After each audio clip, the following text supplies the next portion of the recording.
तो भई एक बात मैं शेयर करना चाह रहा था कि अगर आप ज्ञान को लक्ष्य बना लें कि मुझे नई-नई चीज़ें पता करनी है, मुझे बस ज्ञान प्राप्त करते रहना है, जो अच्छा लगे वो पढ़ते रहना है, जिसमें भी आपकी रुचि है। वो कुछ काम आएगा कि नहीं आएगा, तो ये तो लालागिरी है। काम आएगा नहीं, इस समय आपकी रुचि है सीखने में। जैसे डांस में, कहीं डांस करने का आपको मौका मिलता है, तो आप डांस इसलिए करते हो कि काम आएगा कभी। वो तरंग आती है एकदम अंदर और इच्छा करती है, तो हम डांस करते हैं। ऐसे ही अगर आप विद्या सीखना शुरू कर दो लगातार, तो आप घाटे में नहीं रहोगे। तो पहले मैं एक कहानी सुनाता हूँ, ये पौराणिक कहानी है और उसके बाद एक रियल कहानी सुनाऊँगा। तो पौराणिक कहानी आपको पता होगी कि 2 देवियाँ हैं, एक ज्ञान की देवी। अब ज्ञान का मतलब ये नहीं फिज़िक्स, केमिस्ट्री, मैथ्स इसकी बात नहीं हो रही। ज्ञान का मतलब है सत्य को जानने के लिए हम जो भी करें, उसमें ये भी आ सकता है वैसे फिज़िक्स, केमिस्ट्री, मैथ अगर आपका पैशन हो तो। लेकिन सरस्वती का मतलब है कि आप असली ज्ञान की तरफ बढ़ रहे हो लगातार। और इसलिए नहीं कि वो काम आएगा, तो आप सरस्वती के उपासक हो। तो वो एक देवी है सरस्वती, ज्ञान की देवी। दूसरी देवी है लक्ष्मी, वो धन की देवी है। धन, मान, सम्मान, ये जो ये भी सब धन में आ सकता है ना? संसार से जो आपको प्राप्त हो सकता है। तो अगर आप सरस्वती के उपासक हैं, तो आप पे शायद ही किसी की नज़र पड़े। और आपको इसकी कोई चिंता नहीं रहेगी कि कोई मुझे देख रहा है कि नहीं देख रहा। क्योंकि जब हम ज्ञान प्राप्त कर रहे होते हैं अपनी इच्छा से, तो हम ये हिसाब-किताब थोड़ी लगाते हैं कि मैं दिखूँ। लेकिन अगर आप लक्ष्मी के उपासक हैं, आपको धन चाहिए, मान चाहिए इत्यादि, तब सरस्वती रूठ जाती है कि तब आपके जीवन में सत्य दूर हो जाएगा आपके जीवन से। तब आप प्रकाश की ओर नहीं बढ़ सकते, क्योंकि आपकी सारी इच्छाएँ वो सांसारिक हैं। तो कहते हैं कि अगर तो आप लक्ष्मी के पीछे जा रहे हो, यानी कि धन, मान, सम्मान इत्यादि के पीछे जा रहे हो, तो अब आपके जीवन से असली ज्ञान रूठ जाएगा। असली ज्ञान जो कि अंत में आत्मज्ञान की तरफ ले जाता है, वो मतलब है तो आपको असली खुशी कभी नहीं मिलेगी ज़िंदगी में, असली संतोष कभी नहीं मिलेगा। काफ़ी धन मिल सकता है, सम्मान मिल सकता है, लेकिन आप अतृप्त रहोगे, क्योंकि सरस्वती रूठ गई। लेकिन अगर आप सरस्वती के फॉलोअर बन गए, सरस्वती के पीछे आप जा रहे हो, तो कि लक्ष्मी को ईर्ष्या होती है कि सब तो मेरे पीछे जाते हैं, ये कौन है? सरस्वती के पीछे जा रहा है, तो पीछे-पीछे लक्ष्मी आती है और उसको ललच आती है, कहाँ जा रहा है भाई? किसी की नज़र नहीं पड़ेगी तेरे पे इस रास्ते पे, ये तो संसार से दूर ले जा रहा है तेरे को। यहाँ तुझे धन नहीं मिलेगा, सम्मान नहीं मिलेगा, ये नहीं मिलेगा, वो नहीं मिलेगा। लेकिन आप मुस्कुरा के लक्ष्मी जी को दूर से नमस्कार करते हो कि बस देवी जी, मुझे कुछ नहीं चाहिए, मुझे तो बस इसी रास्ते पे जाना है। तो तब की लक्ष्मी बार-बार आपके कदमों पे धन बिखेरती है, रत्न बिखेरती है। एक तो आपको टेस्ट करने के लिए और दूसरा ये देखने के लिए कि तब तुम क्या करते हो। तो अगर आपको ज़रूरत होगी तो 2-4 रत्न आप उठा भी लोगे, अभी ज़िंदगी में ज़रूरत है, लेकिन आप अतिरिक्त नहीं, तो कि ये जो डिज़ाइन बना है, ये जो लक्ष्मी है वो टेम्प्ट करती है आपको इसलिए कि आपका टेस्ट हो सके, आप कितने स्ट्रॉन्ग हो इस यात्रा में। अंत में कि लक्ष्मी भी खुश होती है कि भाई तुम हो सही और तुम जैसे इंसानों से ही हम खुश होते हैं क्योंकि सरस्वती और लक्ष्मी तो दोनों ही देवियाँ हैं। दोनों चाहते ही हैं कि इंसान का इवोल्यूशन हो। तो ये तो पौराणिक कहानी है। इसका आप एप्लीकेशन क्या कर सकते हो अपने जीवन में, आप करके देखिए। सरस्वती के उपासक बन जाइए। शुरू-शुरू में रिस्क लग सकता है। जो लोग बहुत ही ज़्यादा भविष्य की सोचते हैं, इसका फ़ायदा क्या होगा? नौकरी मिलेगी कि नहीं मिलेगी वगैरह-वगैरह, ये सब तो छोड़ना पड़ेगा फिर आपको, कि देखी जाएगी, कल जो भी होगा। मुझे केवल विद्या अर्जित करनी है। अब ये किसी को मत बताइए, माता-पिता को और किसी को। तो लक्ष्मी की कभी कमी नहीं होगी आपके जीवन में। जब आपको जो चाहिए, जितना चाहिए वो आपको मिल जाएगा, अतिरिक्त आप इकट्ठा करोगे नहीं। अब इसका एक रियल लाइफ एग्ज़ाम्पल है। मैं शांति निकेतन गया तो वहाँ मेरी दोस्ती हुई मराठी डिपार्टमेंट की जो हेड थी। उनका नाम था वीणा अलासे। मैं वीणा दीदी बोलता था, मुझसे बड़ी थी और वो मेरी बहुत देखभाल करने लगी। जैसे ही उनसे मुलाकात हुई तो उसके बाद तो वो अपनी ज़िंदगी के बारे में बताने लगी। तो मुझे इस बात का बहुत आश्चर्य हुआ कि ये जो मराठी डिपार्टमेंट जब शांति निकेतन ने शुरू किया, तो वीणा लासे जी ने अप्लाई नहीं किया उसके जॉब के लिए। शांति निकेतन से चिट्ठी गई वीणा लासे के लिए कि क्या आप ये जो डिपार्टमेंट है मराठी जो विभाग हम खोल रहे हैं इसकी हेड बनना पसंद करेंगी? ऐसा बहुत कम होता है। तो उन्होंने चिट्ठी क्यों भेजी? तो अब तो वीणा अलासे जी ने अपनी कहानी सुनाई कि मैं 5 पास थी, शादी हो गई। पति जी 10 पास थे या 10 फेल थे पता नहीं। एक कॉस्मेटिक्स की फैक्ट्री थी, उसमें काम करते थे, खर्चा चल जाता था। उस ज़माने में कमरे का किराया बहुत कम था। ये कलकत्ता की बात है और उनको मराठी आती थी।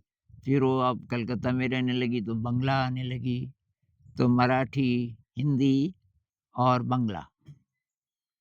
तो जब उनके दोनों बच्चे ज़रा बड़े हो गए, वो मुझे कह रही थी कि जब मेरी बेटी करीब 9-10 साल की हो गई या बेटा 7-8 साल का, 2 ही बच्चे थे, तो दोनों फिर स्कूल अकेले जाने लग गए कि मम्मी आपको आने की ज़रूरत नहीं है, स्कूल बहुत दूर था भी नहीं।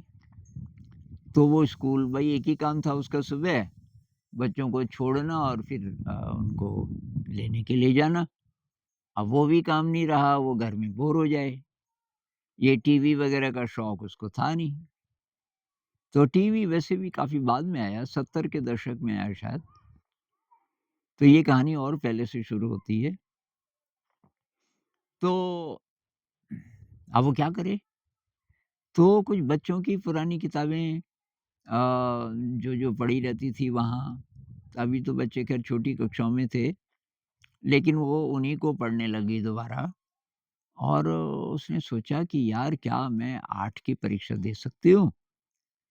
तो एक सहेली एक बार आई, सहेली ने बोला कि तू दे सकती है, 8 का फॉर्म भरना पड़ेगा और 8 की किताबें ले ले, परीक्षा के लिए चली जाना। तो उसने अपने पति को बोला, मैं 8वीं का, पति भी खुश हुए, ठीक है। तो उसने साहब 8वीं पास कर लिया। अब उसको चस्का लग गया। उसने पति को बोला मैं 10 का फॉर्म भर दूँ। अब पति भी 10 ही थे, पता नहीं पास थे कि फेल थे। उन्होंने कहा 10 करेगी क्या तू पढ़ के? अरे बे तू हाउसवाइफ है, पढ़ाई करके फ़ायदा क्या है? उसने कहा नहीं सारे दिन बोर हो जाती हूँ घर पे, मैं क्या करूँ? ये टीवी देखना मेरे को पसंद है नहीं। तो ख़ैर पति जी ने कहा तेरी मर्ज़ी है। ख़ैर वो 10 पास भी हो गई। उसके बाद अब वो समझ गई कि पति जी शायद ना माने। उसने पति जी को बोला अब मैं आगे का फ़ॉर्म भरने वाली हूँ 12 का। अब पति जी विरोध करने लगे कि नहीं, अब जितना हो गया, अब आगे नहीं पढ़ना। तो उसने पति जी को आगे फिर पूछा ही नहीं, उसने चुपचाप फॉर्म भर दिया, परीक्षा भी दे आई और बहुत अच्छे मार्क्स भी आ गए। इस तरीके से उसने बीए भी कर लिया जब, अब उसने पति जी को बोला कि मैं एमए रेगुलर करूँगी। वहाँ एक यूनिवर्सिटी है काफ़ी फ़ेमस, मैं नाम भूल गया, कि मैं वहाँ जा कर के और ये करूँगी, और तब उसकी उम्र 40 के आस-पास हो गई थी शायद। अब वो उसके जो हस्बैंड थे, वो कहने लगे तेरा दिमाग खराब है, इस उम्र में ये लोग क्या कहेंगे? सारे तेरे पे हँसेंगे, और शरीर भी थोड़ा भारी था उसका, तो थोड़ा सांवली भी थी।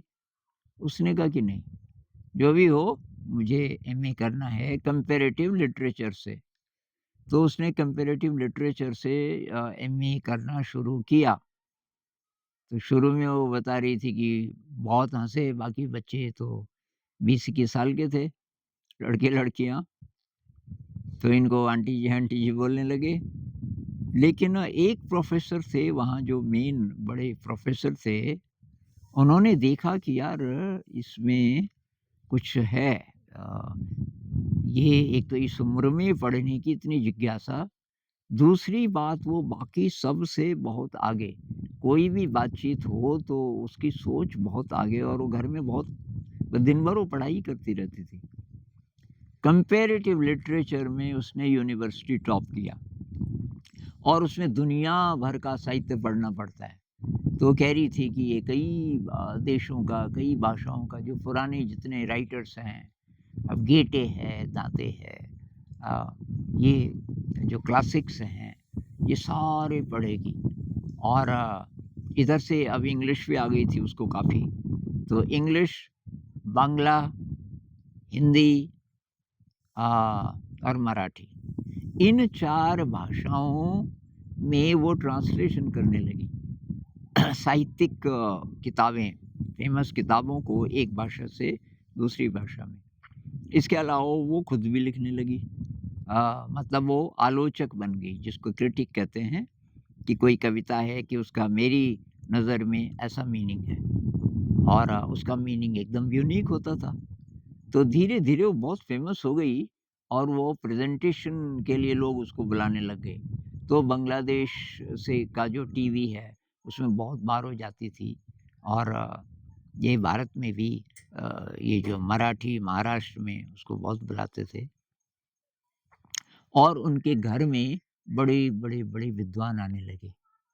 तो जब उसका नाम बहुत फैल गया, तब शांति निकेतन ने ये चिट्ठी भेजी कि भई आप ये डिपार्टमेंट की हेड बनना चाहेंगी मराठी की। तो ये कहानी मुझे बहुत ही प्रेरणादायक लगी, और वो अभी भी वैसी सिंपल, सिंपल हाउसवाइफ की तरह लगे, उसके कपड़े भी कोई ख़ास नहीं, किसी चीज़ में, बाहरी चीज़ में उसका रस नहीं था, और अभी भी वो पढ़ती रहती थी। तो उसको भारत ज्ञानपीठ होता है शायद कोई अवार्ड, वो भी मिला, वो भी मिला हुआ था। और तो ये मैं इसलिए बोल रहा हूँ कि भाई, जो बच्चे कॉम्पिटिटिव एग्ज़ाम की तैयारी करते हैं और बहुत स्ट्रेस में रहते हैं, निकलेंगे कि नहीं निकलेंगे, तो यार असली सरस्वती के उपासक बनिए। असली आप कब बनोगे? जब आप परीक्षा भूल जाओगे। ये किताबें, ये जो आप पढ़ रहे हो, ये काम आएगा कि नहीं आएगा, ये जब जब आप दिमाग से निकाल दोगे, तब विद्या आएगी आपको। तब आप जो-जो भी पढ़ोगे, वो रहेगा, ज़िंदगी भर आपके साथ रहेगा। अब परीक्षा में क्या होगा? भई ये तो वैसे भी कोई नहीं बता सकता, आप कितनी भी तैयारी कर लो कॉम्पिटिटिव एग्ज़ाम की, आप निकल जाओगे, ये कोई नहीं कह सकता।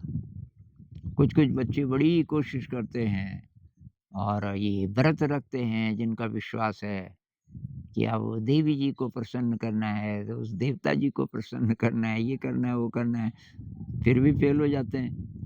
फिर फ़ेल हो जाते हैं तो उनका विश्वास फिर और गड़बड़ा जाता है कि नहीं, कुछ नहीं होता जी, देवी-देवता कुछ नहीं होते, मेरी तो सुनी ही नहीं। अरे भई, तुम्हारा जो पास और फ़ेल है, इसका मीनिंग तो बहुत बड़ा है। पास का मतलब आप प्रकाश की ओर बढ़ रहे हो। आपने इंसान का जन्म लिया है, जानना है कि मैं कौन हूँ, उसका रास्ता है विद्या। लगातार ये विद्या ग्रहण करते जाइए, सीखते जाइए और फिर अगर आप ये करोगे, तो मेडिटेशन सीखोगे क्योंकि आपको पता चल जाएगा, मैं कौन हूँ, ये जानना है अंत में। तो ये अगर आप करोगे तो कोई स्ट्रेस नहीं होगा, आप बहुत तेज़ी से किसी ने मुझे बोला कि ये मनोरंजन बिना मनोरंजन के इंसान रह सकता है? तो उनकी बात भी सही है, मनोरंजन तो होना चाहिए। मतलब मन अगर बहुत बुझा-बुझा है, तब भी पढ़ाई नहीं होगी। तो भई मनोरंजन लेकिन सबका अलग-अलग है। मेरा मनोरंजन क्या है, मैंने पिछले कुछ सालों में बहुत स्टडी की। अ, मैं किसी को पढ़ाता था 3-4 साल, तो मैं 6 घंटे कम से कम स्टडी करता था। तब 1 घंटे के लिए मैं तैयार होता था और तो मेरा क्या मनोरंजन था, मैं बाहर प्रकृति में घूमता था। यहाँ प्रकृति तो बहुत बढ़िया है और ये आकाश और तो ये एक तरीका है। अब आप बोलोगे हमारे यहाँ प्रकृति नहीं है, तो नहीं है तो कुछ और होगा लेकिन ये फ़ोन तो मेरे लिए भई मनोरंजन बिल्कुल नहीं है। फ़ोन मेरे लिए डिस्ट्रैक्शन है। जो फ़ोन पे उँगली लोग घुमाते रहते हैं ना और कई-कई घंटे गुज़ार देते हैं। मेरे 3-4 मिनट में मुझे तो सर दर्द होने लगता है, क्योंकि वो जो चीज़ें हैं, वो आपकी एनर्जी को कम करते हैं। ये आपको पता इसलिए नहीं चलता, जैसे दारू पीने वाले को पता नहीं चलता कि वो किधर जा रहा है। स्मोक करने वाले को पता नहीं चलता कि ये एडिक्शन है। वो उसको उसी में रस आता है। जैसी आदत डाल दो आप। तो ये फ़ोन को तो छोड़ना पड़ेगा आपको। अति आवश्यक है, तभी निकालो उसको उतनी देर के लिए और बाकी रख दो। और रियली आप सरस्वती के उपासक बनोगे तो ज़िंदगी में कभी आप मार नहीं खाओगे, परीक्षा में फ़ेल हो सकते हो। उसका मतलब है कि आपकी दिशा कोई और है। दिशा है और बहुत बढ़िया है क्योंकि आप तो सरस्वती के उपासक हैं और आपको चिंता ही नहीं होगी फ़ेल पास की। आप यही समझोगे फ़ेल का मतलब ये नहीं है आपका रास्ता। यहाँ तक आप आए, ठीक है, अब आपको दूसरा रास्ता लेना है। बस यही मैसेज आपको मिलेगा। तो अ, कुल मिलाकर के विद्या के उपासक बनिए।